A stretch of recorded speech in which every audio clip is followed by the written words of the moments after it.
qual é o teu papel no reino. Qual é o teu papel no reino?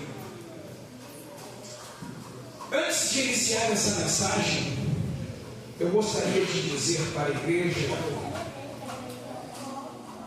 que Deus até gosta e se alegra com o teu talento, mas o que Deus gosta mesmo é de fidelidade. Deus está mais preocupado com os servos fiéis do que com os servos bem-sucedidos. Deus está mais preocupado com os servos fiéis do que com os servos bem-sucedidos.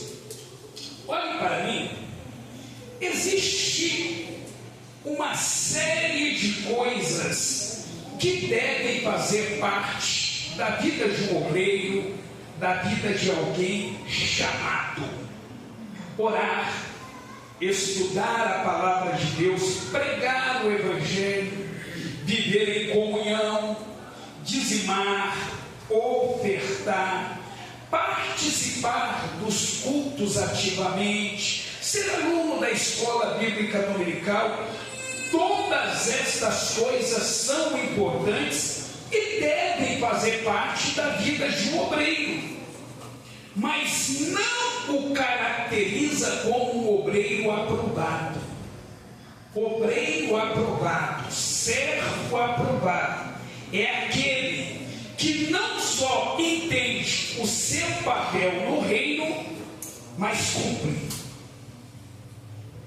É importante dizer que não existe chamado grande ou chamado pequeno. Não existe chamado mais importante ou chamado menos importante. Esses termos de importante, menos importante, de grande, de pequeno, esses termos são termos humanos. São termos que nós usamos. Para Deus isso não existe. Para Deus existe apenas chamado, ministério e vocação. Por isso, seja qual for o teu ministério, seja qual for o teu papel no reino, você deve cumprir com excelência. Nestes mais de 30 anos de vida pastoral, eu percebo assim de forma muito clara, notória, que quando o chamado é grande, o nosso coração se aplica muito mais. Eu percebo que quando o chamado é visível, o nosso coração se aplica muito mais. Parece que o nosso coração é mais aplicado quando o chamado envolve cadeira, quando o chamado envolve púlpito, quando o chamado envolve multidões, quando o chamado envolve cartaz, quando o chamado envolve igreja grande. Parece que isso mexe com o nosso coração.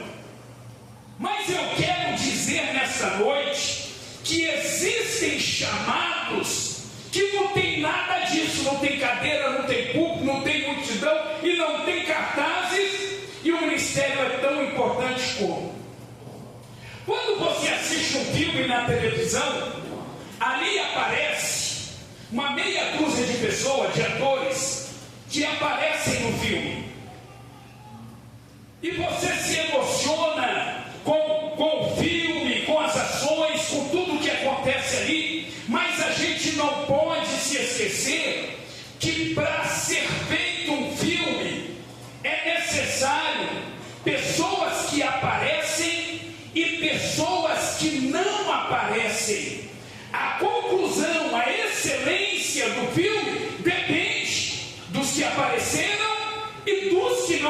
apareceram.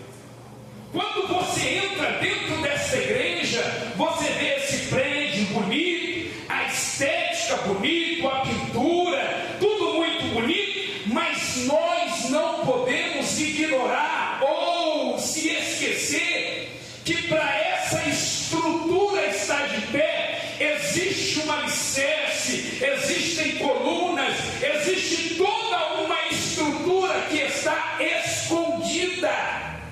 Ninguém vê, ninguém percebe, mas ela é capaz de sustentar toda essa beleza e toda essa estética.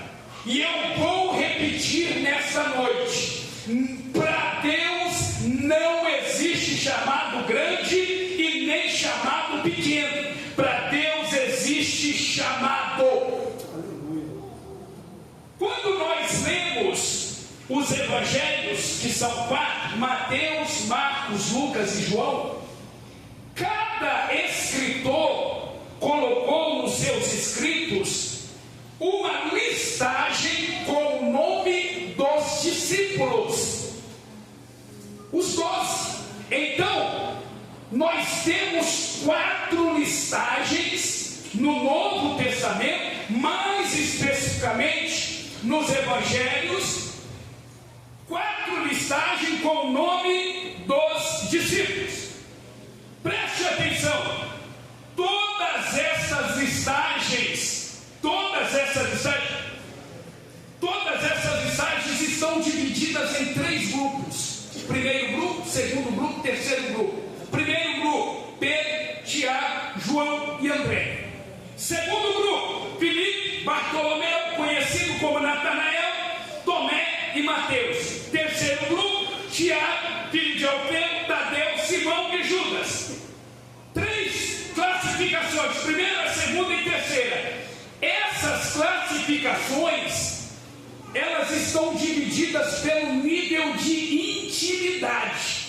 Os que aparecem no primeiro grupo tinham mais intimidade com Jesus. Os que aparecem no segundo tinham um pouco menos de intimidade. E as que aparecem no terceiro e último grupo os que eram discípulos, mas tinham pouca intimidade com Jesus.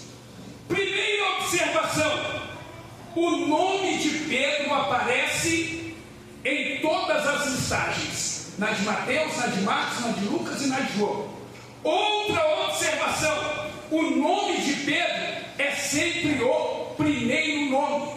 Procura nas 4 listagens e você vai encontrar lá o primeiro nome. Pedro fazia parte do primeiro grupo, o grupo que tinha mais intimidade, e era o primeiro nome. Dos 4, ele era o primeiro. E uma outra observação, que não cabe aqui, mas só para você saber: o nome de Judas é sempre o último.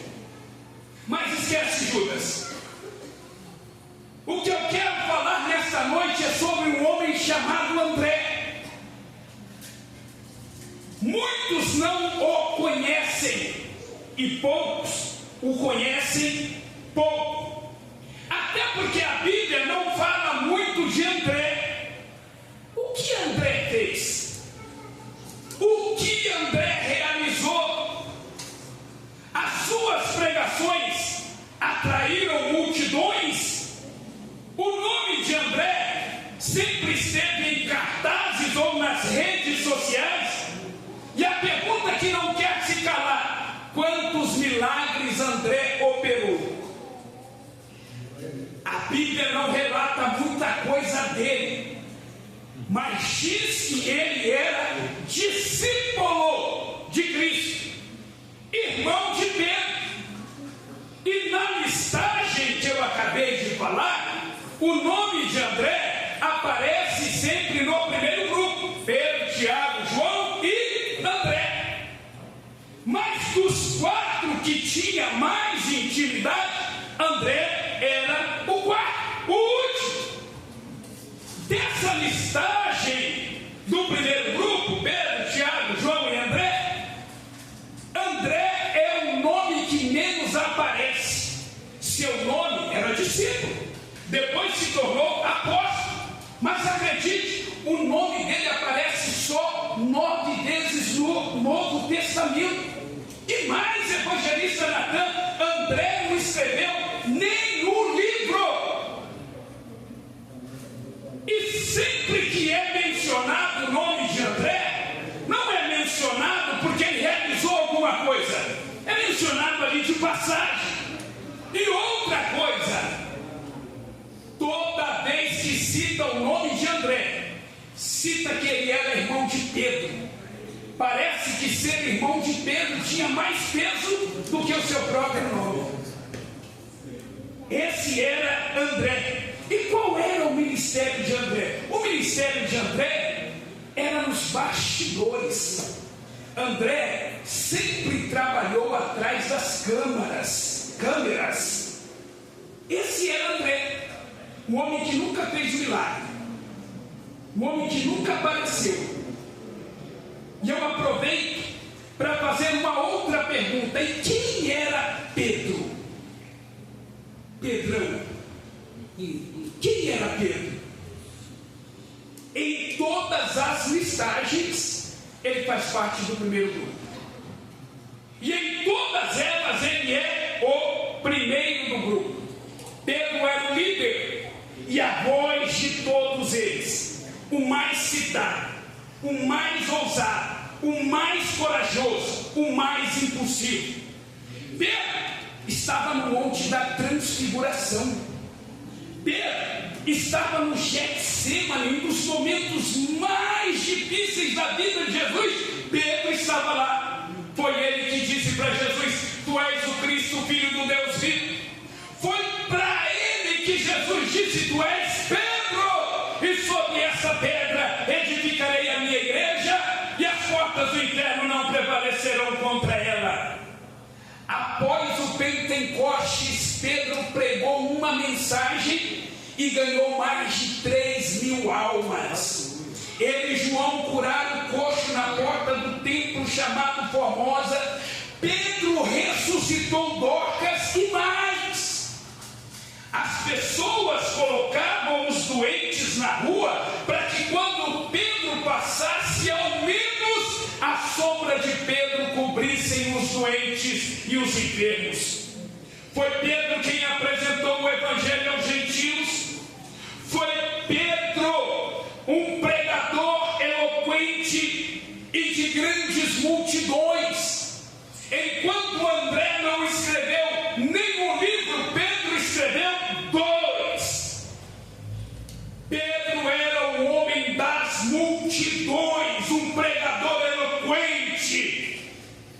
E quem era André? Quem foi André? O que André realizou? O que esse homem anônimo operou? Não podemos se esquecer, Braulio, que esse homem que trabalhou atrás das câmeras e que pouca gente o conhece, não podemos se esquecer de um dos maiores feitos que ele fez. André foi simplesmente um homem que levou Pedro para Cristo e que se tornou um pregador de multidões. André conhecia muito bem o seu papel no reino. Não tinha plateia para ele pregar, mas ele conhecia muito bem o seu papel no reino. Nunca teve uma tribuna e um púlpito para pregar, mas ele conhecia muito bem o seu papel no reino. Aleluia! Olha só quem ele ganhou para Jesus. Deixa eu fazer algumas observações aqui. Primeiro, eu vou falar e você sabe o que é. Quando na igreja aparecem pessoas que se destacam mais que os outros, isso acaba criando ressentimentos. Não tem. Acaba criando rivalidade. Nasce mágoa no coração das pessoas e dá até separação entre eles.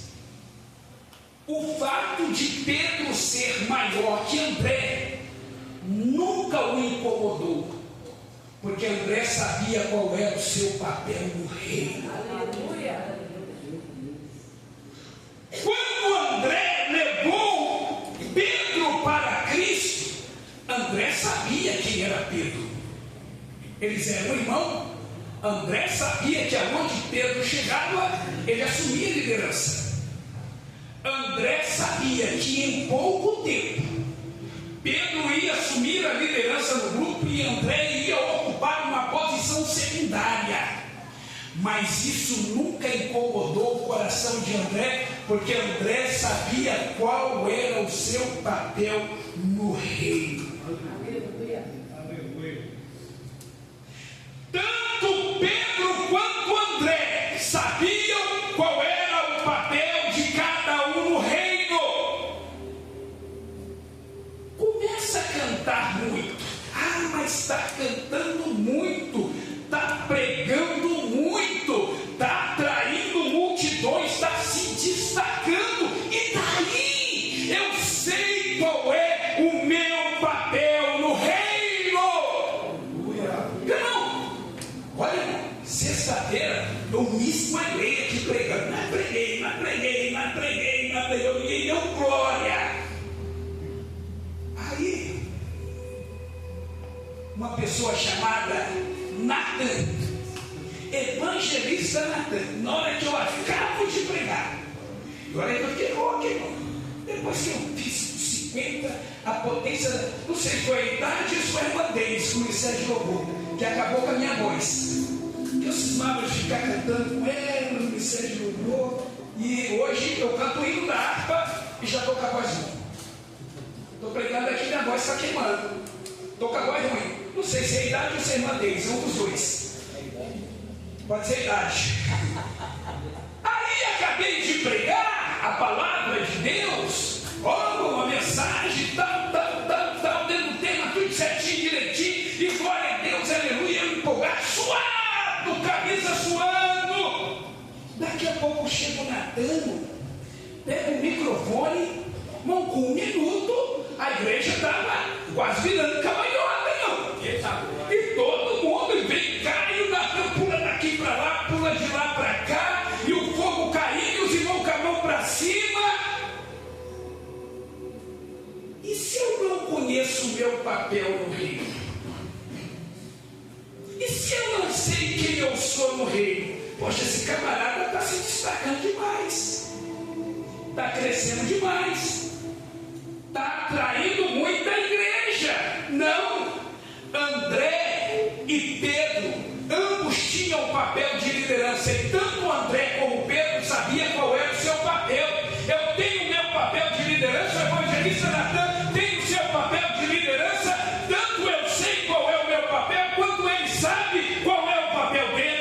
Se Deus chamou Pedro, chamou também André. Se o chamado de Pedro é grande, o chamado de André também é grande, porque eu sei qual é o meu papel no reino. Glória a Deus.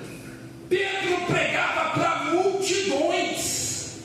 André, presbítero Saulo, era de um em um. Irmãos, deixa eu falar uma coisa para vocês aqui. A gente acabou de falar do culto dos adolescentes e da missão de trazer um. Essa é a maior missão.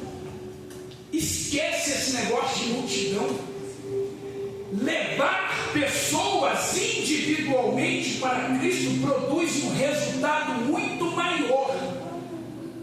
E outra coisa, presbítero Paulo Sérgio, quando o pregador vem aqui e prega, e a multidão vem na frente, não é mérito dele. Teve um André por detrás das câmeras que trouxe o pecador aqui. É assim. Foi André que levou o menino com 5 pães e 2 peixes para Jesus fazer um dos maiores milagres do Novo Testamento. Só parece que a obra é pequena, mas não é. O resultado é muito grande.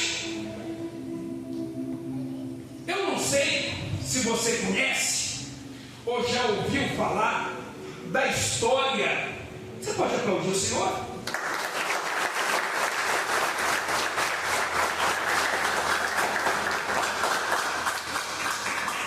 Eu não sei se você conhece a história de um jovem obreiro chamado Kimball. Quem era esse jovem obreiro?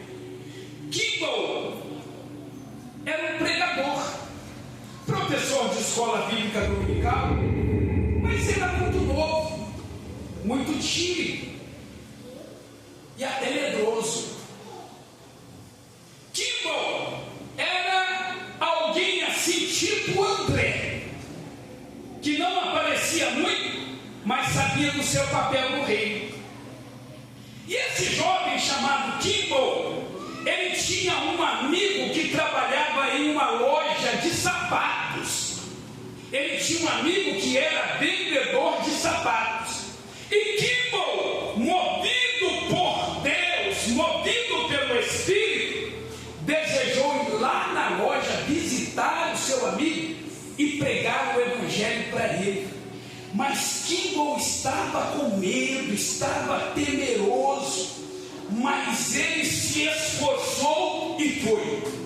Visitou, pregou e foi para casa. Quando chegou em casa, coração acelerado, perna bamba, ele nem sabia o que tinha pregado. A única coisa que ele disse, que ele se lembrava, que tinha falado que Jesus era bom. Naquela mesma noite, daquele dia, aquele jovem vendedor de sapatos se converteu. O vendedor de sapatos era ninguém mais, ninguém menos que Moody. D.L. Moody. Uma das figuras mais importantes e proeminentes do século XIX. Moody leu a Bíblia mais de 200 vezes.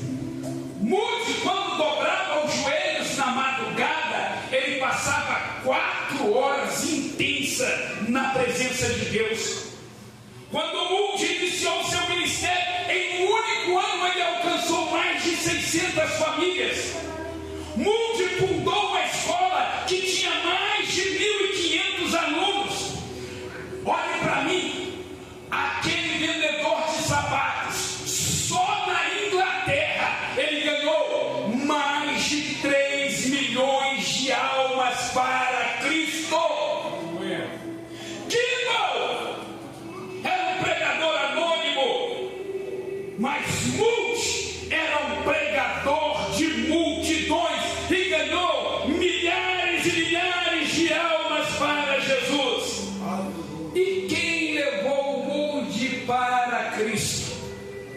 Um jovem desconhecido chamado Kimball. A história de Pedro, o homem que pregava para multidões, só foi possível por causa de um homem anônimo chamado André. A história de Moody, que arrastava multidões para Cristo, só foi possível por causa de um homem anônimo chamado Kimball. Quantos de nós ainda não compreendemos o nosso papel no reino? E eu fico olhando, às vezes a gente briga por cadeira, às vezes a gente briga por cargos, às vezes a gente briga por consagrações, às vezes a gente briga por posições. Estamos esperando multidões, congregação grande. É a primeira coisa que o obreiro olha. O pastor diz assim: preciso que você dirija a congregação. Aí ele fica nisso, qual? Aí quando é queimado, quando o pastor fala assim, Campo Alegre, aí o coração esfria.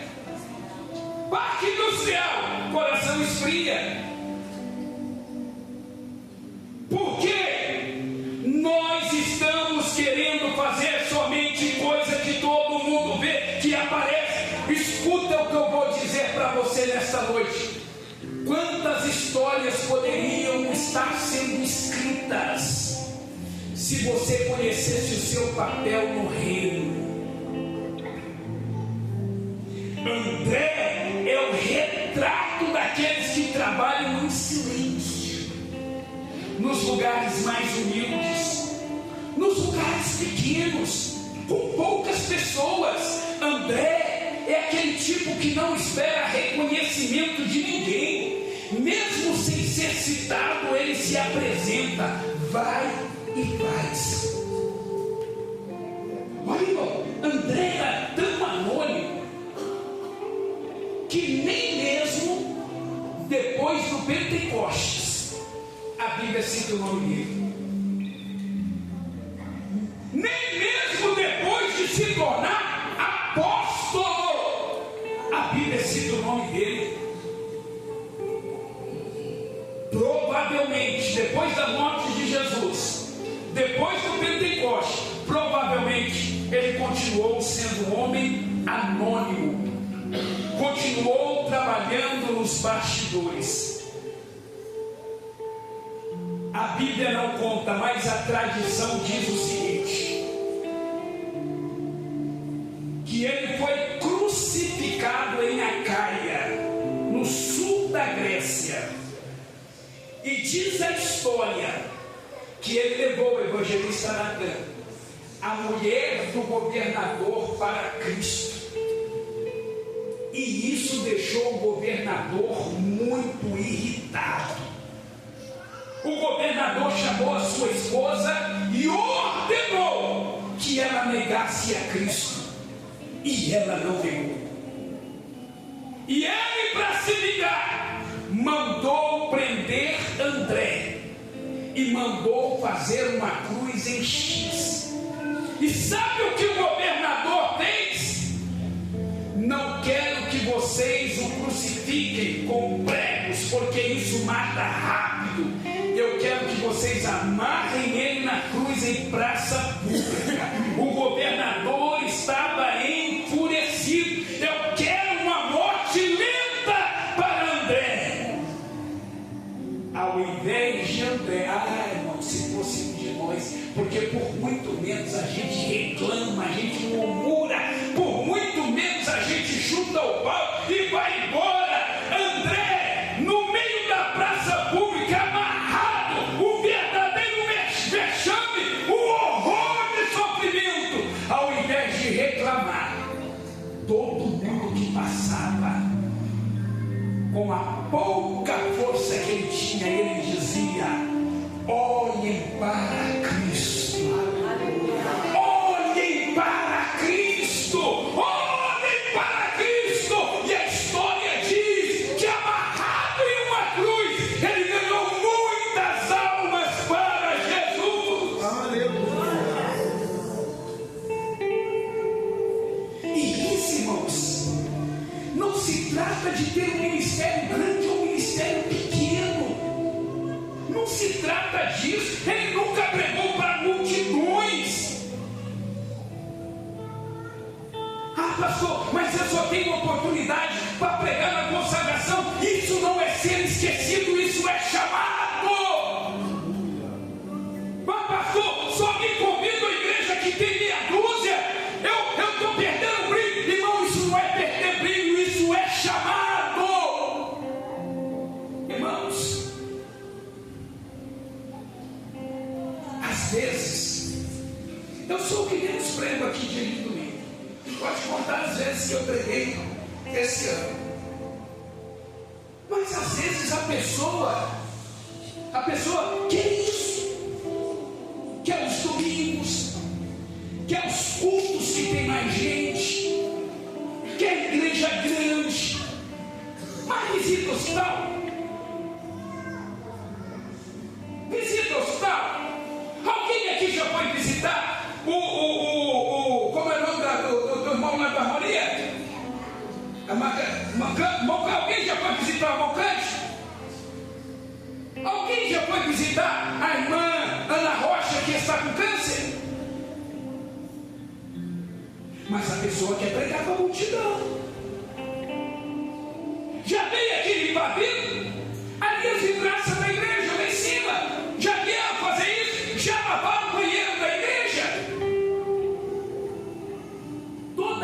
quarta-feira aqui, tem um grupo de irmão aqui, a Miriam é chefe. É chefe, irmão. E eu vou dizer, ela olha para o Igor, não precisa nem falar, não sei. E faz. Não é isso, Igor? Talvez aqui muitos de vocês não sabem o que é que vem para a igreja. É serviço anônimo, ninguém vê. Mas eu quero dizer para você que o mesmo valor que tem o pastor que prega no culto de domingo, tem o grupo e os irmãos e as irmãs que estão aqui de manhã, enquanto a igreja ninguém vê. E eu quero dizer para você, talvez você não entenda nada de reino, não saiba qual é o seu papel. Deus não está esperando grandes realizações, Deus está esperando apenas fidelidade. Você quer fazer coisa grande para Deus? Deus não está nem aí para isso. Deus está esperando apenas a tua fidelidade. Foi a fidelidade de André que levou um dos maiores nomes da história para Cristo. Não foi o talento, foi a fidelidade.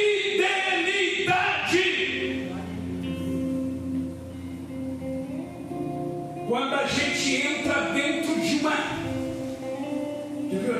aquelas mansões de porcelanato, isso eu sei só falar, porque a cerâmica que às vezes a gente bota, igual a cerâmica que a gente botou embaixo, se cair uma gota d'água, sujou, manchou. Eu não sei que tipo de cerâmica é aquela, mas foi barato. Eu estou falando de porcelanato. Quando você entra em um lugar com porcelanato, que é caro, chama a atenção, brilha, embeleza o lugar, todo mundo vê, todo mundo repara. Mas não podemos se esquecer, presbítero Paulo Sérgio, um dos maiores e melhores pedreiros de Valença, que por baixo do porcelanato tem um negócio chamado argamassa, que segura o porcelanato. Ninguém vê, ninguém percebe, anda em cima, ninguém viu, ninguém notou, mas o papel dela é de extrema importância para manter o porcelanato que brilha no seu devido lugar. Aleluia. Está vendo como todo mundo é importante? Quando você vai a uma oficina, irmão, eu fui na oficina aqui, do Vaguinho, irmão, eu não vou falar no isso, eu vou falar, mas eu tenho que falar, porque Paulo Sérgio é assim também. Eu cheguei lá, ele parece que trabalha no escritório. Limpinho, que mexe com graxa, com óleo, com pneu sujo. Parece que trabalha no escritório. A primeira coisa que eu falei, você não se suja quando eu trabalho só com as mãos. Eu mesmo, Paulo Sérgio, não cai uma gotazinha de nada nele, impecável. Eu nunca perguntei para ele, você não se suja não? Se eu perguntar para você, eu trabalho com as mãos.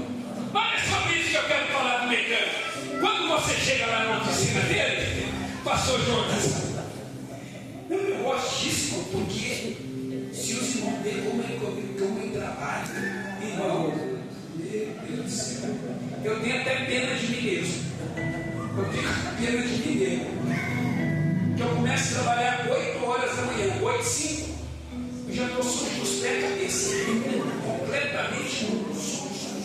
Aí eu vejo alguém igual o Paulo Sérgio, você fica admirado, como é que ele consegue?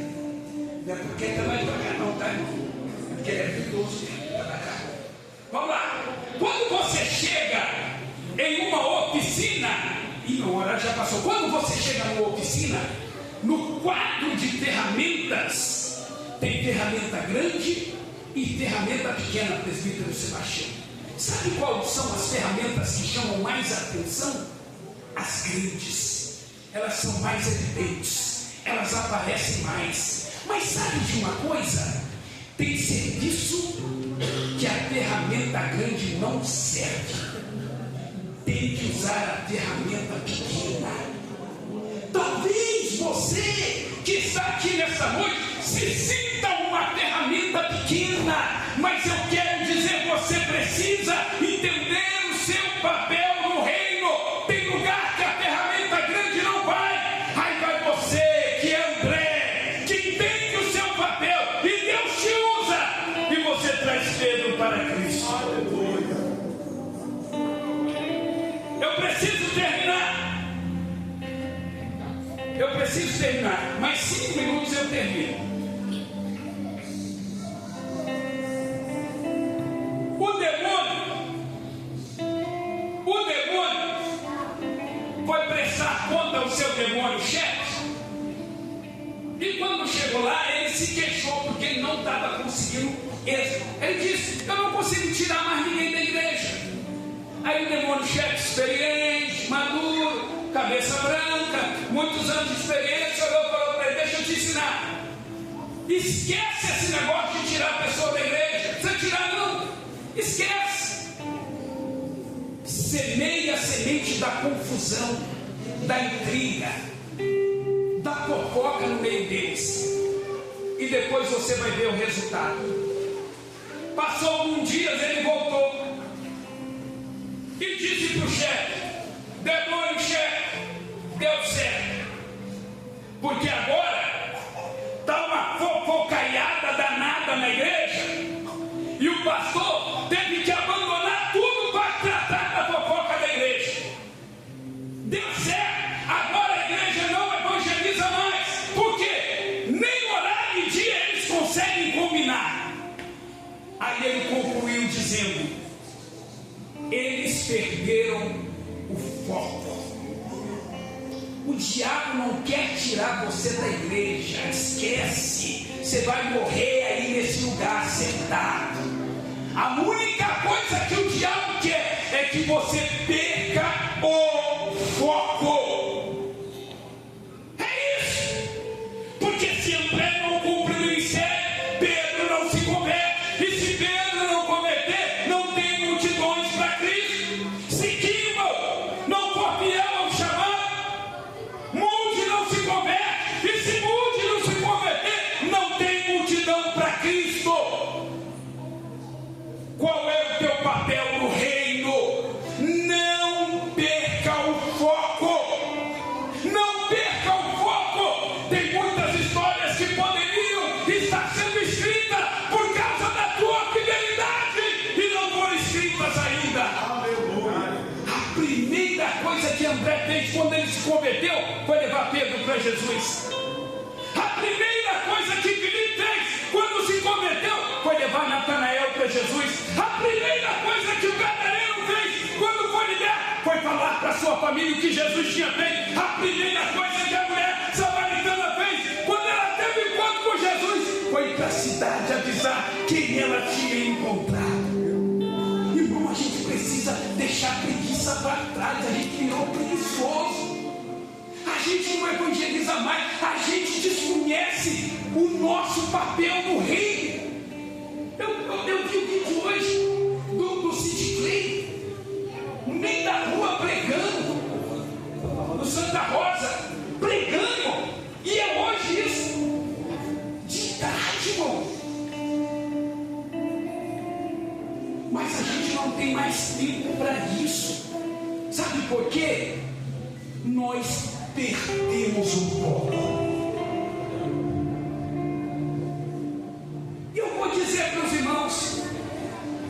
Olhe para mim, porque eu vou terminar. Não é falta de tempo. Não, olhe para mim, não é falta de tempo.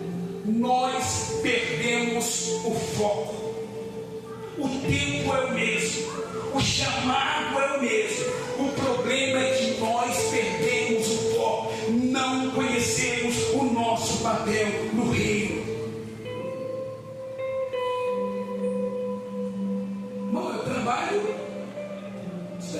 Pastor no trabalho, me acompanha uma semana.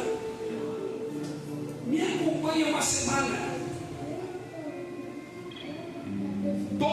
lugares, na casa de todos os irmãos que precisam e necessitam.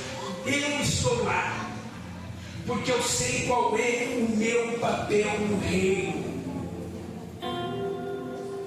Olhe para mim, irmãos, que eu vou terminar. Você não nasceu por nascer. Tem um propósito de Deus na sua vida. Eu vou dizer isso aqui e vou terminar. Evangelista Natan, do lugar onde Jonas estava até Nínive tinha 1.200 quilômetros. Quantos quilômetros? Do lugar onde Jonas estava para o lugar da obediência. Lugar onde eles foram, lugar da obediência, Nínive. Tinha quantos quilômetros? 1.200. Guarda aí. Do lugar que Jonas estava até Tarsis, que era o lugar da desobediência, o lugar da fuga, o lugar da desculpa. Sabe quanto quilômetros tinha? 4.000 quilômetros. Quantos quilômetros tinha? Do lugar que Jonas estava para o lugar da desculpa, 4.000 quilômetros. O lugar da obediência, 1.200. O lugar da desobediência, 4.000 quilômetros. O lugar da obediência era mais perto e mais fácil. O lugar da desobediência era mais longe e mais difícil. Todo mundo sabe o caminho que Jonas escolheu, o caminho da desobediência. Aí presta atenção. Quando Jonas foi, está indo para o caminho da desobediência, 4.000 quilômetros. Quando Jonas foi lançado no mar, do lugar ali no Mediterrâneo até o lugar da obediência, quantos quilômetros era mesmo até o lugar da obediência? 1.200. Do lugar onde o peixe pegou Jonas até o lugar da obediência, 1.200 quilômetros. 1.200 quilômetros. Só, sabe qual é a distância de 1.200 quilômetros? Para a gente saber. Daqui na Bahia. Daqui na Bahia, 1.200 quilômetros, eu gastei 2 dias andando de carro. 2 dias. Você imagina andando na barriga da baleia, do peixe. Quanto tempo demorou? Ô Jonas, quantos quilômetros da baleia levou? Quantos? Não, por hora. É rápido? 80 por hora?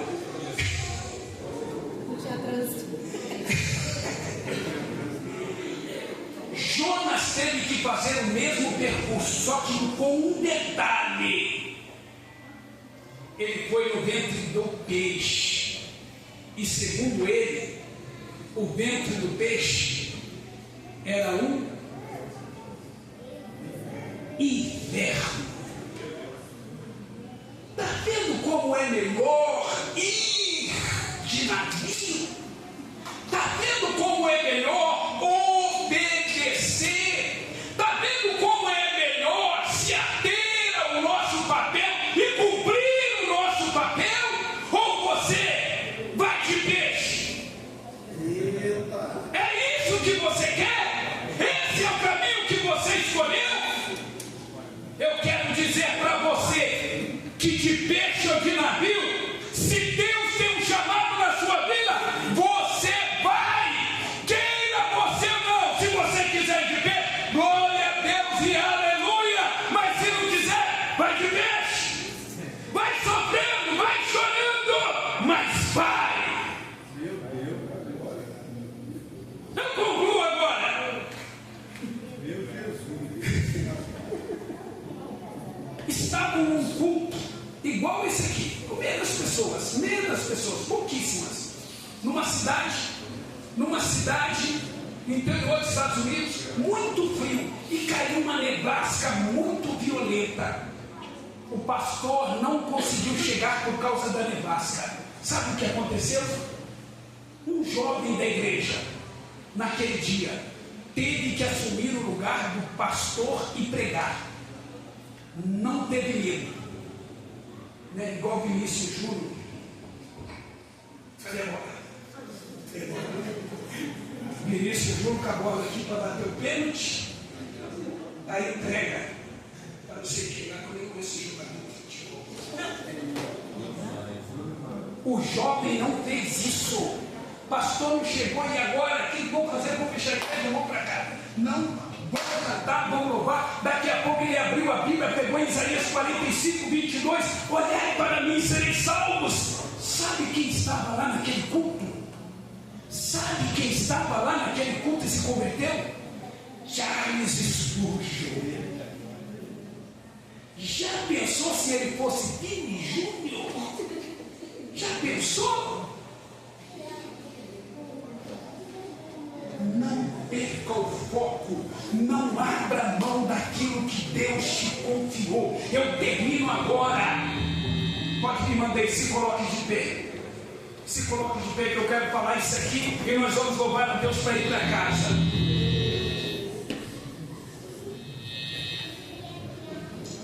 Olha para mim. Olha para mim aqui, irmãos. Dorcas, uma mulher chamada Dorcas, não tinha um púlpito para pregar, não tinha multidões para ouvi-la. Sabe como ela fazia a obra de Deus? Com agulhas, agulhas, agulhas. Essa mulher conseguiu impactar uma cidade inteira, pregando com agulhas. A pergunta que eu faço para você, irmãos, olhem para mim. A pergunta que eu faço para você nessa noite: mas pastor, não sou nem obreiro. Eu não estou falando de homem grande, homem pequeno. Eu não estou falando de chamado grande ou chamado pequeno. Olhe para mim nessa noite. A pergunta que Deus te faz é: o que você está esperando? O que você está esperando para fazer a obra de Deus? Talvez o teu amigo que está lá no teu trabalho, na tua escola, o vizinho da tua casa, não importa. Talvez ele seja alguém que vai arrastar multidões para